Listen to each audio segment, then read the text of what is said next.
എക്സാലോജിക് വീണ്ടും വീണ്ടും വാർത്തകളിൽ നിറയുകയാണ്. ഇപ്പോൾ എക്സാലോജിക്കിന് പണം നൽകി സേവനം മോശമായതിനാൽ കരാർ അവസാനിപ്പിച്ചുവെന്ന് CSI സഭാ സെക്രട്ടറി പറഞ്ഞതോടെ വീണ്ടും വീണാ വിജയനും എക്സാലോജിക്കും CMRലും മാസപ്പടിയും ഒക്കെ സജീവ ചർച്ചയാക്കുകയാണ് മാധ്യമങ്ങളും സോഷ്യൽ മീഡിയയും ഒക്കെ. മുഖ്യമന്ത്രിയുടെ മകൾ വീണയുടെ എക്സാലോജിക് കമ്പനിക്ക് പണം നൽകിയതായി CSI സഭ. കാരക്കോണം മെഡിക്കൽ കോളേജിൽ ഓൺലൈൻ സേവനത്തിനായിരുന്നു പണം. എന്നാൽ സേവനം മോശമായതിനാൽ കരാർ അവസാനിപ്പിക്കേണ്ടി വന്നെന്നും സഭാ സെക്രട്ടറി TT പ്രവീൺ പ്രമുഖ മാധ്യമത്തിലൂടെ വ്യക്തമാക്കിയിരിക്കുകയാണ്. മുഖ്യമന്ത്രിയുടെ മകളുടെ കമ്പനിയാണെന്ന് അറിഞ്ഞുകൊണ്ടല്ല കരാറിൽ ഏർപ്പെട്ടതെന്നും ഇത് സംബന്ധിച്ച വിശദീകരണം SFIOക്ക് നൽകിയതായും സഭാ സെക്രട്ടറി അറിയിച്ചു. CMRL എക്സാലോജിക് ഇടപാട് ദുരൂഹമാണെന്നുള്ള ചർച്ചകൾ സജീവമാകുമ്പോൾ വീണാ വിജയന് ലക്ഷ്യമിട്ട് തന്നെയാണ് ED രംഗത്തുള്ളത് എന്ന റിപ്പോർട്ടുകളും മാധ്യമങ്ങൾ കൊണ്ടുവരികയാണ്. എക്സാലോജിക് CMRL ദുരൂഹ ഇടപാടിൽ ED അന്വേഷണം മുഖ്യമന്ത്രിയുടെ മകൾ വീണാ വിജയനെ കേന്ദ്രീകരിച്ച് തന്നെയാണ്.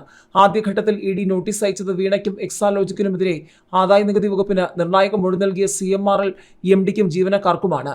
വീണയുടെ നിയമനം, പണമിടപാട് സംബന്ധിച്ച രേഖകളടക്കം CMRLനോട് ഹാജരാക്കാൻ ആവശ്യപ്പെട്ട ED വീണാ വിജയനും ഉടൻ നോട്ടീസ് അയക്കും. എക്സാലോജിക് CMRL ദുരൂഹ ഇടപാടിൽ വീണയാണ് പ്രധാന ഉന്നമെന്ന് വ്യക്തമാക്കുന്നതാണ് ED നീക്കം. CMRLിലെ IT manager NC Chandrasekhar, senior officer Anju Rachel Kuruvila എന്നിവർക്കാണ് ED ആദ്യം നോട്ടീസ് അയച്ചത്. IT സേവനങ്ങളുടെ പേരിലാണ് CMRL വീണയ്ക്കും എക്സാലോജിക്കിനും 1.25 കോടിയോളം രൂപ നൽകിയത്. IT ആൻഡ് മാർക്കറ്റിംഗ് കൺസൾട്ടന്റ് എന്ന നിലയിൽ വീണയെ 2017 ജനുവരിയിലും മാർച്ചിൽ സോഫ്റ്റ്വെയർ ഡെവലപ്മെന്റ് മെയിൻ്റനൻസിനാണെന്ന പേരിൽ എക്സാലോജിക്കുമായി CMRL കരാറിൽ ഏർപ്പെട്ടു.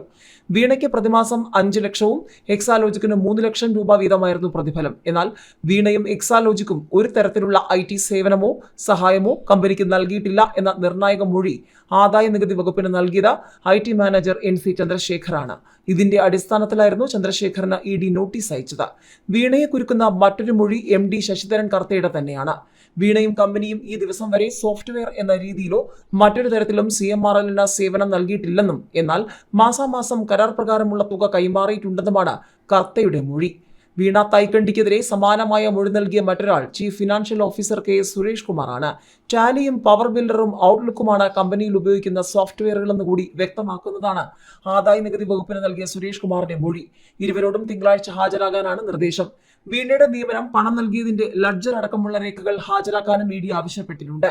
രേഖകൾക്ക് പുറമെ മൊഴികൾ EDക്ക് മുന്നിൽ ആവർത്തിച്ചാൽ വീണയെ ചോദ്യം ചെയ്യാൻ കാലതാമസം ഉണ്ടാകില്ല.